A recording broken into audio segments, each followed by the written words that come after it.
프로그램은 주님의 사랑과 은혜를 나누기 위해 제작되었습니다.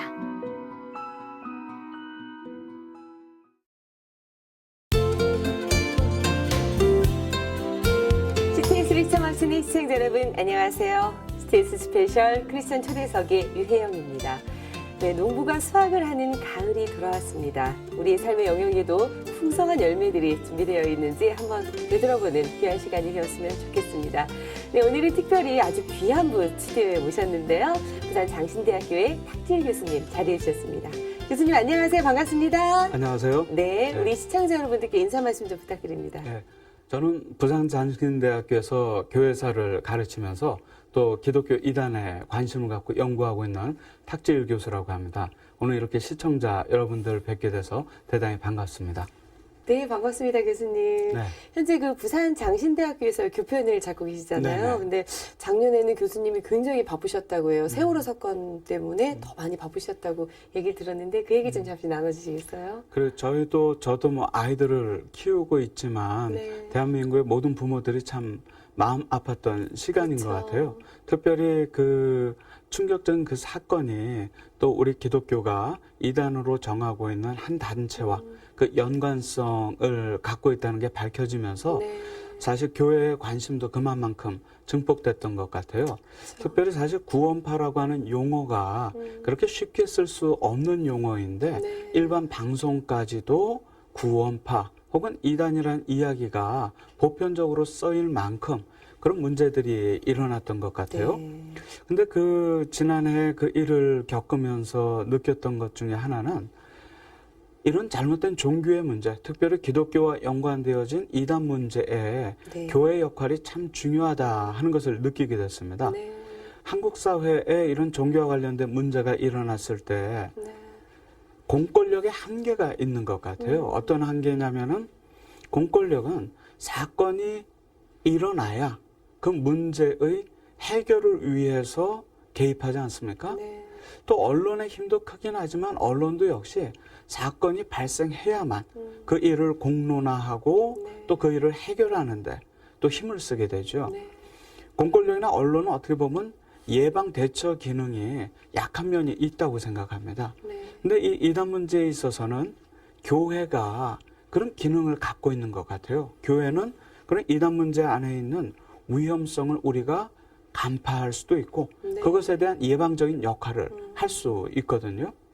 지난해 있었던 그렇게 기독교 이단 단체와 연관되어진 그런 마음 아픈 사건을 보게 되면 네. 과연 교회가 교회의 역할을 잘 수행해 내었는가 하는 질문을 저희가 던지게 되는 것 같아요. 그래서 그 일을 계기로 우리 교회가 이러한 이단 문제에 대해서 교회의 역할이 무엇인지를 좀 더 바라보고 네. 그냥 일어난 일에 대해서 뒤처리하는 것이 아니라 일어난 일에 대해서 예방하는 기능을 네. 교회가 더 키워나가야 되지 않는가 하는 것을 느꼈던 한 해였습니다. 네. 그 교수님 그때 그 이병헌 관련해서 이렇게 또 방송 인터뷰도 하셨었잖아요. 네네. 그때 마음이 좀 어떠셨는지. 네.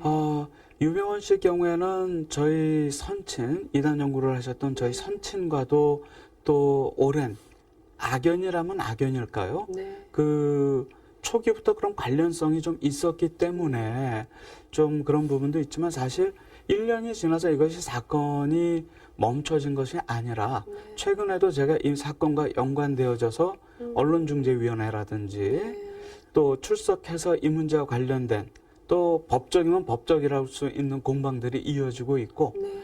또 특별히 구원파로서도 이 문제를 해결해야 향후 진행되어질 법적인 네. 그 일들에서도 좀 자신들에게 유리한 입장들이 전개될 수 있기 때문에 네. 사실 언론에 보도되고 있지는 않지만은 구원파와 관련되어진 후속적인 일들은 지금 계속 된다고 볼 수 있죠.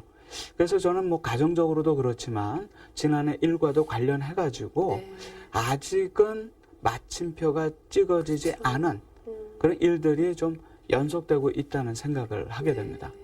교수님께서는 지금 이제 말씀해 주신 대로 이단에 관련돼서 굉장히 전문가시잖아요. 근데 또 이렇게 교회사에 굉장히 또 관심이 많으셔서 또 학생들도 가르치고 계세요. 특별히 어떤 계기가 있으셨습니까? 우리가 교회의 역사와 또 이단 문제를 분리해서 볼 수도 있지만 네. 저는 동전의 양면이라고 생각을 합니다. 우리가 이제 역사를 볼 때 물론 이제 숫자를 떠올리는 또 어려운 분야라고 생각할 수도 있지만 역사를 쉽게 얘기한다고 하면 그런 것 같아요. 우리가 자동차를 운전할 때 앞 거울이 굉장히 크지 않습니까? 네. 근데 옆 거울이나 뒷 거울은 좀 작잖아요. 근데 우리가 옆 거울이나 뒷 거울을 보면서 차의 뒤쪽을 바라보는 이유는 네. 우리가 이 차를 안전하게 운전해서 목적지까지 안전하게 가기 위한 목적으로 뒷거울, 옆거울을 보거든요. 네. 저는 역사하는 일이 똑같다고 생각합니다. 우리가 우리의 지나온 과거를 돌아보지만 그것이 뒤로 가기 위한 노력이 아니라 우리의 미래를 향해서 네. 과거와 같은 똑같은 시행착오를 거치지 않고 가고자 하는 것이 역사라고 생각을 해요. 네. 이걸 교회 역사와 이단 문제로 적용한다고 한다면 초기 교회 역사를 보게 되면은 많은 이단들이 등장을 하게 됩니다. 네. 아마도 교회 역사 2000년 동안 있을 수 있는 모든 이단 교리는 초대교회 역사 300~400년 동안 다 등장했다고 볼 수 있거든요. 네. 교회의 신학은, 교회의 신앙 고백은 바로 이러한 이단들에 대해서 대처하는 과정 속에서 네. 만들어지거든요. 우리가 경험한 예수 그리스도는 이랬는데 다른 사람들이 예수 그리스도에 관한 잘못된 가르침을 주는 것을 초기 기독교 지도자들이 보면서 예수님은 이런 분이다. 성부, 성자 하나님, 성령 하나님은 이런 분이다. 그러니까 우리가 이단을 비판하기 위해서 이단들이 믿는 것이 잘못됐다는 것을 이야기하는 것이 우리의 신앙 고백이 아니라 네. 우리가 믿는 것이, 우리가 신앙하는 것이 무엇인지를 세상에 담대하게 선포하는 게 신학입니다. 네. 그게 신앙 고백이죠. 네. 그런 점에서 볼 때 교회 역사와 이단 문제는 뗄래야 뗄 수가 없는 네. 그런 동전의 양면이라고 볼 수 있고, 그래서 제가 이단 연구를 하면서도 단순히 교리적인 비판을 넘어서 이단 현상에 관심을 갖고 또 앞으로 미래의 네.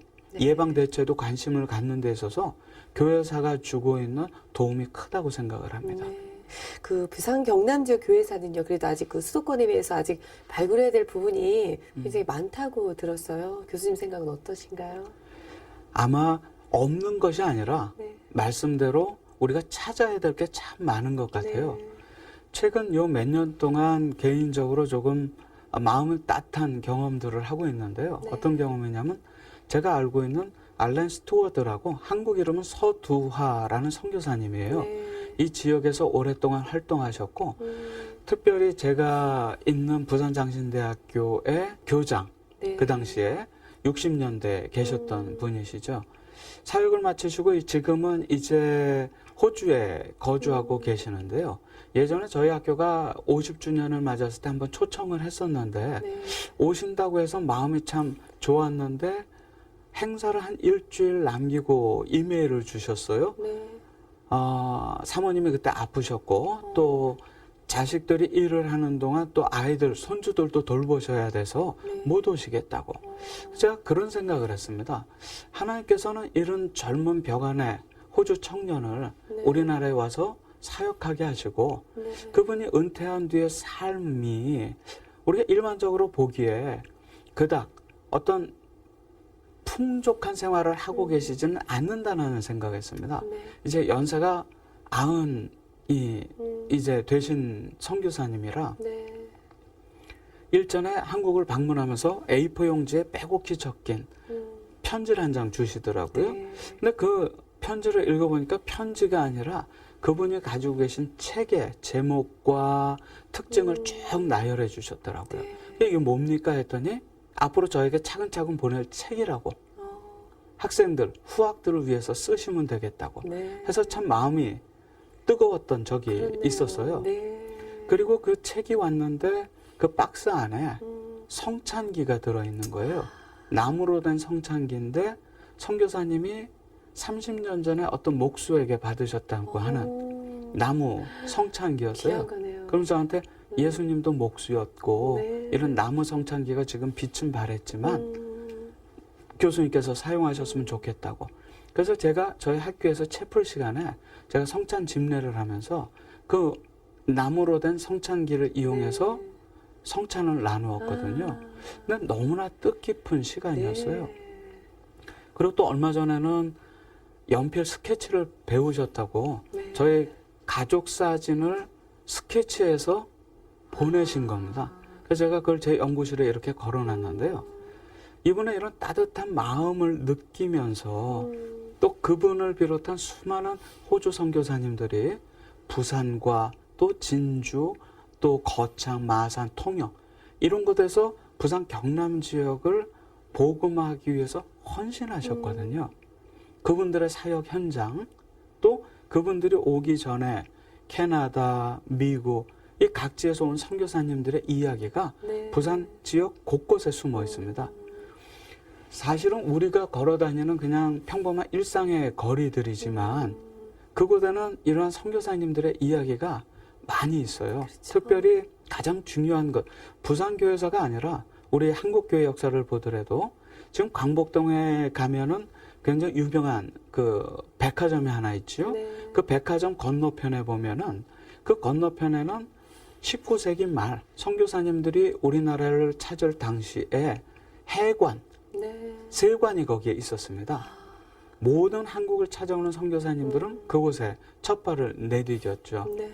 우리나라에 찾아온 1884년에 온 알렌, 그 이듬해에 온 언더우드, 아펜젤로 그들의 첫 발이 내려진 곳이 그곳이죠. 네. 또 그 뒤를 따라서 온 많은 선교사들이 그곳에 내려서 초량부터 그 지역을 돌아다니면서 조선에 내가 어떻게 복음을 전해야 될까? 20대 초중반의 젊은 선교사들이 고민하던 곳이 바로 그곳이거든요. 그러니까 지금 그저 부산의 평범한 거리가 되어버렸지만은 그곳은 적어도 조선의 복음을 전하기 위해서 그 조선 땅에 첫 발을 내딛었던 선교사들의 채취가 남아있는 곳입니다. 그러니까 우리가 2005년 이후에 오늘 2015년에 또 종교 인구 센서스가 올해 진행이 되는데 타 지역에 비해서 영남 지역의 기독교 복음화율이 굉장히 낮죠. 네. 10%에도 못 미친다 하기도 하고 제주도와 함께 우리가 복음화율이 가장 낮은 지역이긴 하지만 그것이 결코 교회 역사에 어떤 자긍심마저 없는 곳은 아닙니다. 네. 부산 지역은 이렇게 기독교 복음의 씨앗이 처음 뿌려진 땅, 네. 또 평양 대부흥 운동을 촉발시킨 하디라고 하는 감리교 선교사가 처음 사역했던 것도 부산이고 살았던 것도 영도거든요. 이처럼 많은 이야기들이 담겨 있는 것이 이곳입니다. 네. 그러니까 아까 말씀하셨던 것처럼 이미 우리 주변에 있는 그런 귀한 선교의 역사들을 우리가 발견해내고 네. 사실은 이 작업이 우리 기성 교인들을 위한 작업보다는 저희 아이들이 학교 가게 되면은 반수 이상이 불교인일 거 아닙니까? 네. 무교인 네. 분도 많고 한 반에 6, 7% 되는 우리 기독교 가정의 아이들이 이 영남, 부산 경남 지역에서 어떤 기독교인의 자긍심을 가지고 살아갈 수 있을까? 네. 그 아이들이 등이라도 비빌 수 있는 자긍심을 가질 수 있는 기독교 역사들을 발굴하는 것이 우리들의 작업이 아닌가. 네. 그래서 저는 교회사 작업을 하면서도 물론 우리들을 위한 작업이기도 하지만 이곳에서 태어나 혹은 자라나는 우리 다음 세대들을 위해서 우리가 할 수 있는 작업은 바로 우리 신앙의 자긍심을 느끼게 하게끔 명확한 공신력 있는 자료를 가지고 네. 아이들에게 전하는 그 작업이 가장 중요하지 않을까. 네. 우리 지역에 그런 훌륭한 역사들이 있어 왔고 헌신들이 있어 왔고 그것을 후세에게 전하는 것이 우리들의 의무이겠죠. 그래서 이 부산 경남 지역에서는요. 그런 역사들이 이어지고 있고 저도 신학생들을 교육하지만 네. 정말 우리가 미처 알지 못하는 도서 산간 지역에서 보석처럼 일하고 있는 주님의 종들이 많이 있습니다. 그럼요. 한국교회가 이런저런 비판을 받는다 하지만은 사실 한국교회를 교회답게 교회되게 만드는 그런 주의 종들이 곳곳에 있다는 걸 우리가 잊어서는 안 되겠죠. 그럼요. 네. 선교의 땅이고 네. 또 순교의 땅이고 그렇죠. 이렇게 바쁘신데요, 교수님. 학생들 가르치시랴 또 이단 연구도 하시랴 바쁘신데 책도 집필 활동도 많이 왕성하게 하셨다고 들었습니다. 소개해 주실 책들 좀 있으시죠? 예, 제가 뭐 저의 전공 분야가 이제 이단 문제하고 네. 교회사이다 보니까 대부분 특별히 교회사는 이 부산 경남 지역 교회사에 초점을 많이 맞추거든요. 네. 그래서 먼저는 아무래도 제가 이런 이단 문제에 관심을 갖게 된 이유가 저희 선친 그 탕명환 소장의 역할이 많이 컸기 때문에 네.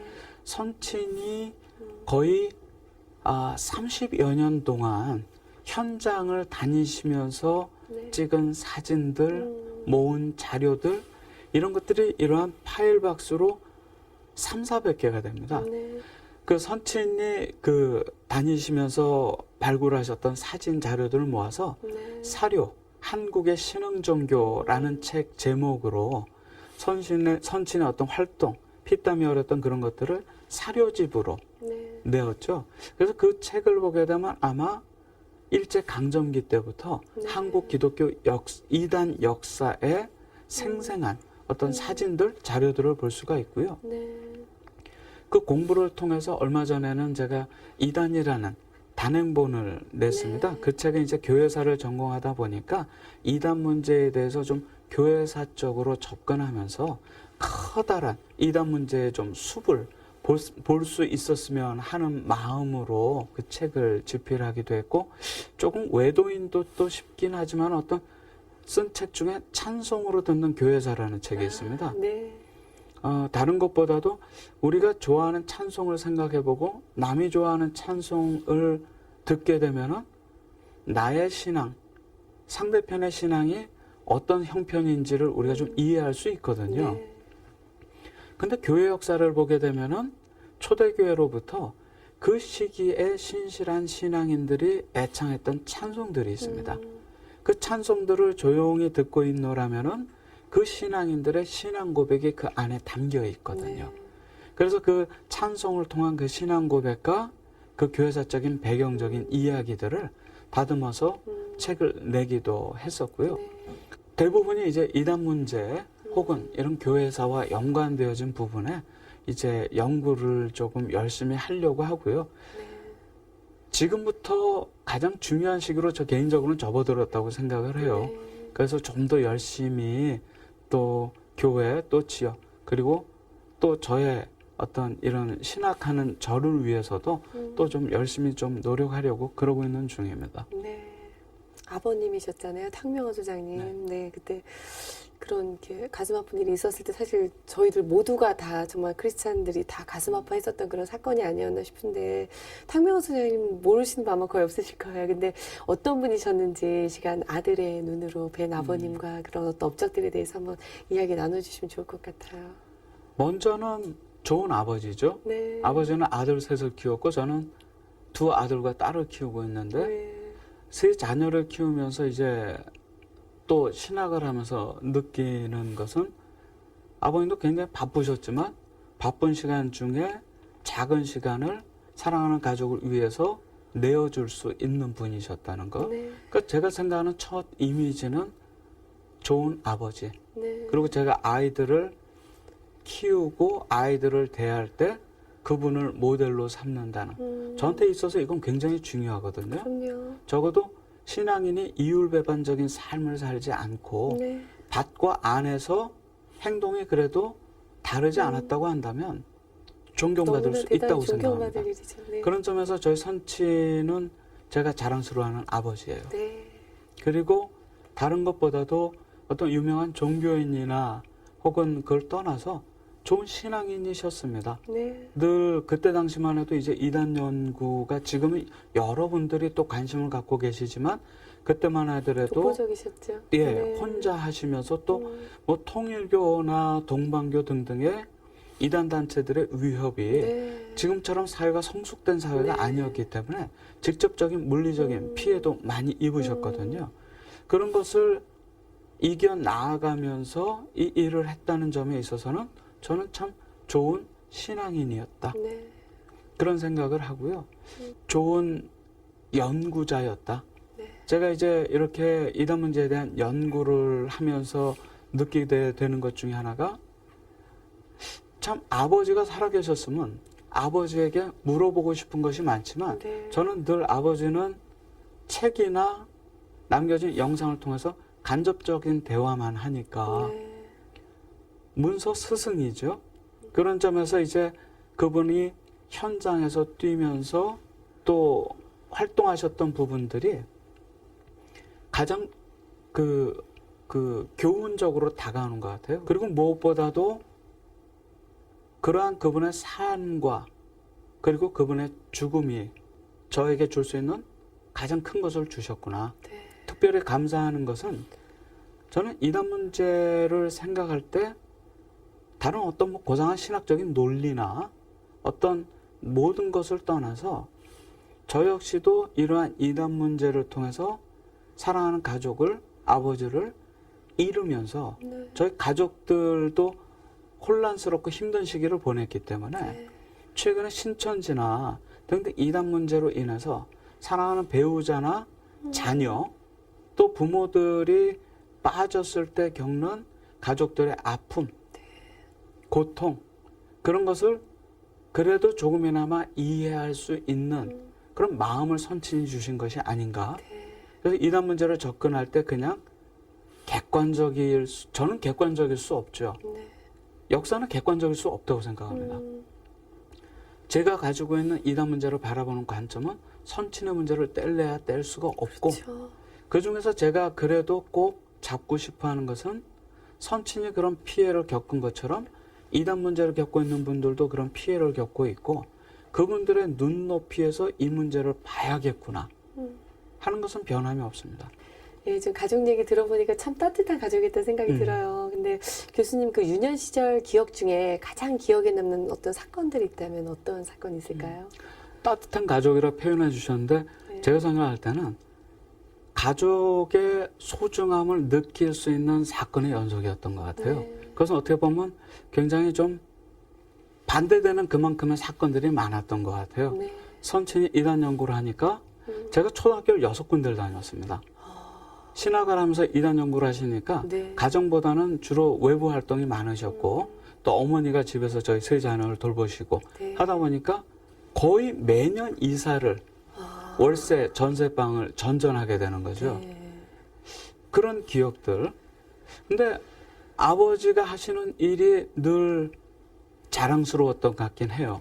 네. 제가 최근에 우리 아이들이 간혹 전해주는 조그만 편지, 메모지를 제가 간직하고 보고 미소 짓고 힘을 얻는 걸 보면 제가 초등학교 6학년 때인가 아버지에게 써드렸던 편지를 아버지가 늘 갖고 있었던 것을 제가 나중에 알고 네. 또 지금 느끼면서 참 부모님들이 느끼는 기쁨은 의외로 작은 곳에서 그럼요. 오는 것 같아요. 네. 근데 그런 이사를 다니고 늘 새로운 환경을 접했지만은 그것에서 오는 어떤 그 문제점들을 제가 느끼지는 못했던 것 같고 또 특별히 선친이 그런 이단 연구를 하실 때 사회적인 환경이 그러다 보니까 네. 이단 단체들로부터 테러를 당하시거나 뭐 예배 현장에서 집단적으로 폭행을 당하시거나 92년 종말론 때나 또 돌아가셨을 때도 그렇지만 뭐 칼이나 이런 물리적인 어떤 그 사건들이 있던 것을 보게 된 것 같아요. 대학 초기 때는 선친이 이제 출근하시는 모습을 보고 집으로 들어왔는데 갑자기 뻥 소리가 나더라고요. 나갔더니 차에 설치된 폭탄이 터졌고 선친은 얼굴이나 몸에 그런 작은 파편이 박힌 채로 그 무릎을 꿇고 계셨고 네. 그런 기억들이 많이 있지요. 네. 그래가지고 그때 당시에 보면 선친이 참 선천적인 언론인이셨구나 네. 생각을 해요. 왜냐하면 그 상황에서 피를 흘리시면서 저한테 던진 첫 마디가 지희라 카메라 가져와라 였거든요. 제가 그분의 그 프로페셔널한 전문성에 네. 대해서는 제가 의심하지 않습니다. 담대하시네요. 네. 그래서 아마 그런 일 때문에 저희 경우에는 가족의 행복이 한번 순식간에 깨졌던 경험이 있거든요. 네. 그렇기 때문에 가족이 얼마나 소중한지도 알고 네. 그냥 저희는 가족이 무미건조한 듯 조금은 지루한 듯 아무 일도 없는 듯 그 상황을 굉장히 좋아합니다. 네. 언젠가 깨질 수 있다는 가능성이 있다는 거 아니까. 그러니까 늘 조심스러워요. 그냥 평범한 일상, 그냥 평범한 가족들의 관계가 그게 감사한 거죠. 네. 오히려 그 특별한 변화나 그런 것보다는 그 자체가 그냥 평범한 자체가 감사할 수 있는 네. 환경이죠. 하나님께서 그 부친을 특별한 어떤 그 담대함을 주시고 특별하게 그런 사역에 이렇게 사용하시지 않았나 생각이 들어요. 그만의 그릇이 되셨기 때문에 사용하지 않았나 하는 생각이 듭니다. 참 그 아버님의 그 어려운 상황을 이렇게 하는 걸 보다 보면 사실 나는 피하고 싶다, 나는 두렵다 이런 생각도 하실 법한데 우리 교수님도 신학을 선택하셨고 또 아버님의 그 뒤를 그 길을 가고 계시잖아요. 특별한 어떤 이유가 있었습니까?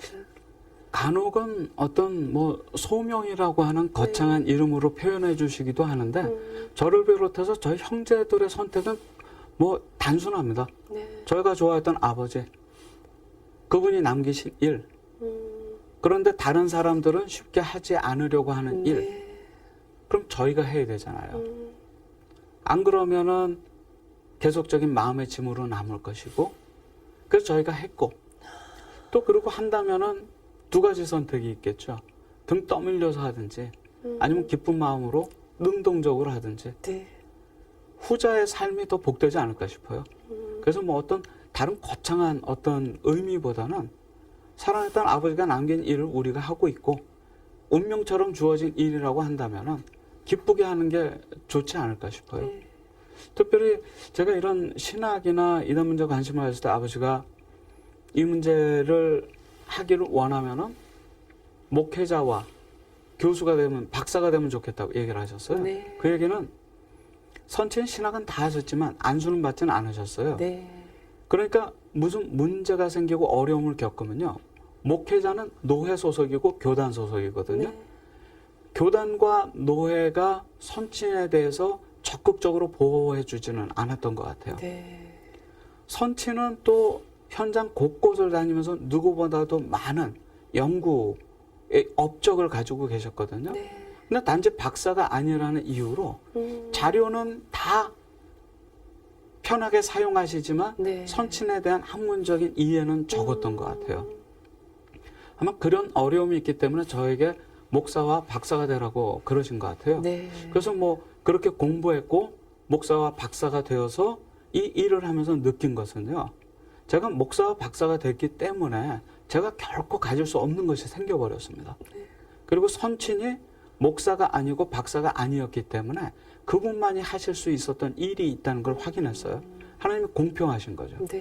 우리 주변에 그 이단의 잔재들이 여전히 많잖아요. 근데 이제 그 신천지도 뿌리를 거슬러 이렇게 올라가다 보면 다 이렇게 한 뿌리에서 이렇게 나왔다고 얘기를 들었어요. 그리고 뭐 세뇌 방법이나 이런 것들이 뭐 있다고 하는데 잘 모르시는 분들을 위해서 좀 설명 좀 부탁드릴게요. 많은 이단들이 우리 주변에 있죠. 네. 그 외국에서 온 이단들도 있고 특별히 이단 단체가 많이 생겨나는 것은 한국전쟁 시기예요. 네.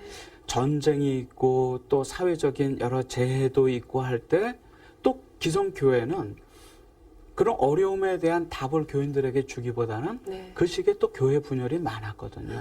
그렇죠. 그래서 사람들이 새로운 종교운동, 이단 사이비 종교운동에 많이 빠지기도 했습니다. 그런가 하면은 그렇게 외국 계통의 이단이나 또 한국전쟁 때 생겨난 그런 이단들에게 영향을 받아서 시작된 그런 이단 단체들이 요즘 많이 활동을 하고 있죠. 네. 그래서 우리가 이단을 보더라도 어느 이단이 갑자기 생겨나서 영향력을 갖기보다는 지금 문제가 되는 신천지도 예전 박태선의 전도관에 그 뿌리를 두고 있고 안상홍 증인의 하나님의 교회 세계복음 선교협회도 네. 안식교회 뿌리를 두고 있고 정명석 JMS도 네. 통일교회 뿌리를 두고 있고 소위 우리가 계보라고 얘기할 만큼 이단들은 이렇게 상호 연관성을 갖고 영향을 주고받으면서 성장해 오고 있죠. 네. 그래서 우리가 그것을 좀 분류를 하다 보면 종류는 많지만 유형 분류는 의외로 좀 간단한 면이 있습니다. 네. 그리고 대부분 보면은 이 이단 단체들을 우리가 뭐 교리적으로 복잡하게 분석하지 않아도 특징이 있어요. 일단 우리는 예수님을 그리스도로 구세주로 고백하지만 이단들을 보면 사람에 대한 신격화가 두드러집니다. 그렇죠. 그런 특징을 갖고 있거나 혹은 우리는 하나님의 말씀이 성경을 유일한 진리로 믿지 않습니까? 네. 근데 이단들을 보면 꼭 성경에 있는 것을 빼거나 없는 것을 더하죠. 최근 이단들은 또 성경을 자기 마음대로 해석을 하기 때문에 우리가 성경 말씀에 제대로 올바로 바로 서지 못하면 이런 이단 사설, 이단들의 이런 잘못된 성경 해석을 분별하기가 어려운 면이 있죠. 네. 혹은 이단 단체들을 보면은 우리는 예수님을 믿으면 누구든지 구원받는다고 생각하고 믿고 그렇게 전도하잖아요. 근데 이단들은 꼭 자기들에게 속해야 구원받는다고 하지 않습니까? 네. 그런 어떤 배타적인 구원관들을 보여주죠. 이런 특징들을 갖고 하는데 우리가 흔히 느끼는 고민, 궁금함 중에 하나가 그거예요. 이렇게 사람을 신격화하고 비성경적이고 배타적인 이단이 왜 성장하고 금전적으로도 이렇게 풍족한가? 네. 그런 질문들을 하게 되거든요. 그렇죠. 근데 그 면에는 어떻게 보면 우리가 간혹 이단들이 이렇게 왜 생겨날까라는 고민은 성경적으로 맞지는 않다고 생각해요. 마태복음에 보면 주님 다시 오실 때 세상 마지막 때의 징조가 이단의 발음이라고 네. 하거든요. 네. 그러니까 이단 현상은 필연적인 사건입니다. 마지막 때에. 그렇죠. 단지 우리는 이 일을 교회 역사를 보면은 이단들은요 꼭 생겨나고 없어지기를 짧은 시간에 반복을 해요. 네. 오직 주님의 교회만이 영원하거든요. 아멘. 교회가 무너졌던 적은 없습니다. 늘 승리하는 교회입니다. 그러니까 이단 문제는 우리가 너무 수세적으로 볼 필요가 없이 네. 이단이 이렇게 왕성하고 흥할지라도 이단은 곧 소멸하고 오직 주님의 교회만이 영원하다라는 확신을 가지고 이단 문제를 봐야 할 네. 필요가 있죠. 근데 지금 이단이 성장하고 활동하는 것을 우리가 부인할 수는 없는데요. 그 안에 들여다보면은 몇 가지 비밀들이 있습니다. 그건 이제 서양에 있는 이런 이단 문제를 전공하는 한 분은 이것에 대해서 이제 아까 세뇌라고 표현을 네. 하셨는데 이제 세뇌라고 하는 표현은 예전 한국 전쟁 때 중공군들이 미군을 잡아서 행했던 일입니다. 세뇌. 그리고 완전히 풀려났을 때에는 다른 생각으로 세뇌돼서 풀려나는 것을 경험하고 우리가 세뇌라 했는데 우리 분야에서는 이것을 이제 마인드 컨트롤이라고 합니다. 마인드 컨트롤. 예를 들어 가지고 습관을 통제해요. 네. 이단에 빠지게 되면 몇 시부터 몇 시까지 무슨 요일날 공부하고 전도하고 습관을 통제합니다. 그 다음에 정보를 통제해요. 인터넷은 선악과니까 보면은 망한다, 죽는다. 정보를 통제합니다. 네. 오직 자기를 이단 단체에 데려가고 교육시킨 사람의 말에 집중하게 만들어요. 신천지의 경우에는 보내는 문자나 카톡을 통해서 피드백이라고 하는 것을 통해서 신도들을 통제를 하거든요. 네. 거기에 따라서 일거수일투족이 결정이 되는 겁니다. 그런가 하면은 사상을 통제하고 그렇죠. 우리의 감정을 통제하고 이런 통제를 통해서 세뇌를 하죠. 그리고 특별히 세상적으로 상식적으로 똑똑하다는 분이 이단에 더 잘 빠져요. 네. 심리학자들이 얘기하기는 똑똑한 분들은 처음에 미혹이 다소 합리적이면 그 이후에 아무리 비상식적이고 비합리적인 일들이 나와도요 스스로 그걸 극복해낸다 하더라고요. 우리의 성경 공부는 예수님을 향하지만 이단들의 성경 공부는 교주를 향하거든요. 그렇죠. 신천지에 빠져도 그것이 교주를 향한 성경 공부의 결론이 나와도요 거기서 헤어나오기가 쉽지 않습니다. 오히려 그것을 스스로 합리화하고 받아들이는 일이 생겨나죠. 똑똑한 분이 이단 단체에 빠지면은 그 이단이니까 가지 말라고 하면 그게 왜 이단인지 고민하셔야 되는데 이렇게 똑똑한 내가 이단에 빠질 리가 없다는 결론을 먼저 내리세요. 그다음부터 그걸 합리화해 나아가는 그런 다이내믹이 그 안에 자리 잡고 있는 것이죠. 세뇌의 과정이거든요. 네. 그래서 이 마인드 컨트롤은 상당히 이 한국에 성장하는 이단들은 거기에 대한 노하우가 있습니다. 네. 그래서 우리가 이단에 빠지는 것이 위험하다라고 하는데 영어로 이제 그걸 프로그래밍이라고 하는데 세뇌되는 것보다 더 힘든 것이 소위 디프로그래밍. 세뇌로부터 회복되는 과정이 그렇죠. 3배, 4배가 걸리거든요. 네. 이단에 빠졌다 나오면 이단도 교회도 다 싫어집니다. 그때 교회가 그분들을 교회 문턱을 낮추고 문을 넓게 열어서 치유하고 회복하는 그런 디프로그래밍의 과정을 우리가 갖지 못하면 네. 그 치유와 회복의 과정 쉽지 않을 수 있는 거지요. 그 세뇌의 과정, 미혹의 과정이 있기 때문에 이단들의 부가 축적이 되어지고 세력이 확산된다고 볼 수 있지요. 네, 참 안타깝네요. 지금 현재 교수님이 현대 종교나 또 섬기시는 학교에서 앞으로 계획하고 있는 일이 있다면 좀 나눠주세요. 제가 이제 현대 종교 이제 편집을 하고 또 관련하면서 제가 생각하는 것은 가장 중요한 것은요. 가장 공신력 있는 정보를 만들어내는 것입니다. 네. 이단 문제는 자칫 잘못하면 마녀사냥이 될 수 있고 주변 사회가 동의하지 않는 상식적이지 않은 이단 연구는요. 네. 지나친 호결론적인 연구가 될 수 있다고 생각을 합니다. 주변 사회가 동의하고 공감대를 형성할 수 없는 이단 연구는 이단에 효과적으로 대처할 수가 없거든요. 네. 그러니까 공신력 있는 연구 자료들을 만들어서 이것을 필요로 하는 국가기관, 교회 모든 것에서 이것을 사용하고 활용할 수 있는 그런 영향력 있고 공신력 있는 자료를 만드는 것이 소망이고 기도 제목이고요. 네. 그리고 저희 학교에서는 물론 후학들이죠. 네. 이 부산 경남 지역에서 이 지역 복음화를 위해서 헌신할 수 있는 우리 목회자 후보생들은요. 어떤 다른 지역보다도 이곳에 교육받고 있는 우리 학생들이라고 생각합니다. 네. 이 학생들이 곳곳에 보석처럼 일할 우리 한국교회의 미래입니다. 네. 이분들이 없이는 존재하지 않지 않습니까? 그렇죠. 그래서 이분들에게 교회의 역사, 힘든 시즌한 불확실한 세상에서 우리 신앙의 믿음의 선진들이 얼마나 신실하게 살았는지를 전해주고 네. 지금 삶이 힘들고 불확실할지라도 우리가 믿음은 눈에 보이는 걸 믿는 게 아니잖아요. 네. 보이지 않는 것에 대한 확신을 갖는 거니까 네. 그 확신을 갖고 살 수 있었으면 하는 소망을 갖고 가르치는 거죠. 근데 제가 좋아하는 어떤 선생님께 제가 좀 좋은 교수 선생님이 되고 싶어서 네. 제 선생님께 어떻게 하면 좋은 선생님이 되겠습니까? 하고 네. 여쭤봤더니 박창환 학장님이라고 네. 제 은사님이신데 저에게 그러시더라고요. 90이 넘기신 분인데 탁교수 좋은 선생님 되려면은 인간이 먼저 되면 된다고. 그래서 무엇보다도 이율배반적이지 않은 삶을 사는 좋은 사람, 인간이 되면은 좋은 선생님이 될 거라고 생각을 합니다. 네. 그러면서 이제 이 우리 부산 경남 지역의 교회 역사 연구를 하면서 아까 말씀하셨던 그런 보석들을 발굴해 나아가다 보면 또 우리 지역에 자라나는 세대들이 자긍심을 갖지 않겠습니까? 그게 아마 이단 연구가 혹은 또 교회 사학자로서의 제 역할이겠죠. 네. 좀 오늘 굉장히 우리가 생각지 못했던 부분들에 대해서 많은 깊이 있는 생각을 할 수 있도록 오늘 교수님과의 그런 시간이 아니었나 싶어요. 근데 아쉽지만 이제 좀 헤어져야 될 시간이 다가오고 있어요. 마지막으로 교수님이 신학자로서 한국교회의 어떤 메시지를 좀 전해주고 싶다면 어떤 메시지를 좀 주고 싶으신가요? 저는 한국교회가 지금 사회로부터 많은 비판을 받고 있지만은 네. 전 오히려 감사하거든요.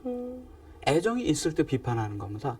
애정이 없을 때는 무관심으로 나타나거든요. 네.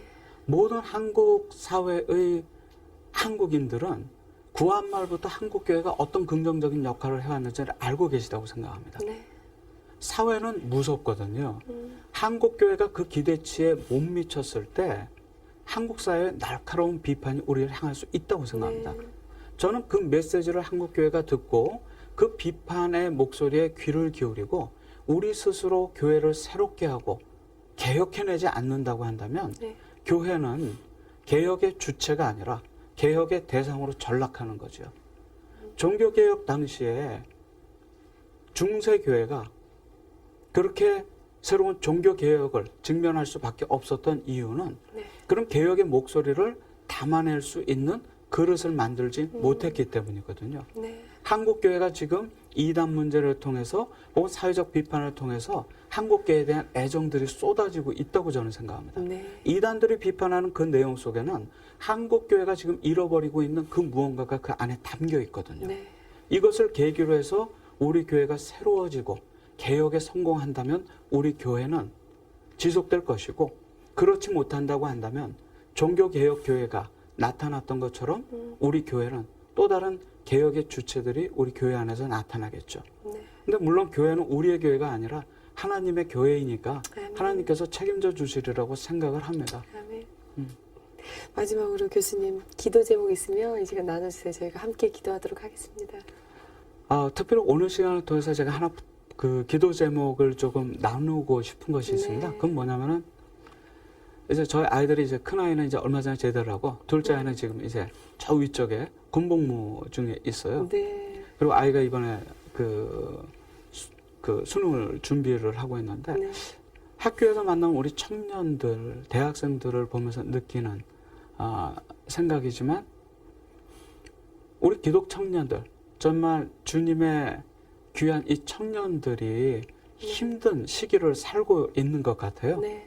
그래서 우리가 자라나는 우리 가정의 자녀들뿐 아니라 우리 부산 경남 지역의 어린 자녀들, 자라는 청소년, 청년 대학생들이 자긍심을 가지고 네. 정말 순결한 주의 청소년, 청년들로 자라날 수 있도록 그것이 결국은 제가 관심을 갖는 이단에 대처하는 길이고 아멘. 또 다른 한편으로는 기독교인으로서의 자긍심을 발견하는 길이라고 네. 생각을 해요.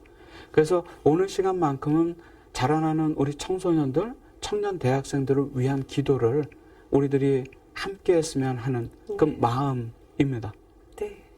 교수님 통해서 오늘 다시 한번 우리가 그 그리스도인으로서 왕의 자녀의 신분을 다시 한번 가지고 어떤 자긍심을 가지고 정말 어둠에 대처해야겠다라는 그런 생각이 들었고요. 자주 좀 저희 방송에 오셔가지고 이런 얘기들을 좀 많이 해주시면 많은 분들이 좀 잊고 지내시다가 다시 한번 또 깊이 또 이렇게 생각해보고 우리가 다시 한번 점검하는 그런 시간이 될 수 있을 것 같아요. 다음에도 꼭 한번 나와주셔서 저희가도 좀 네. 배움의 시간인 것 같아요. 네, 이렇게 한번 또 찾아주셨으면 좋을 것 같아요. 함께 기도하도록 하겠습니다, 교수님. 오늘 네. 귀한 시간 감사드려요. 안녕히 들어가세요. 고맙습니다. 네, 감사합니다. 네, 오늘 교수님 만나 뵙고 참 깊은 은혜 시간 나눠봤습니다. 하나님께서 주신 소명을 그냥 대충 하는 것이 아니라 정말 깊은 마음으로 헌신하고 순종하는 모습이 참 귀하다는 생각이 들었고요. 세상은 혼탁하고 악해져 가지만은 우리가 그 안에서 예수님의 자녀로서 빛의 사자로서 승리해야겠다는 그런 생각이 들었습니다. 이번 한 주도 여러분 말씀 안에서 승리하는 한 주 되시고요. 다음 시간에 아름다운 소식 가지고 다시 만나 뵙도록 하겠습니다. 여러분 안녕히 계세요.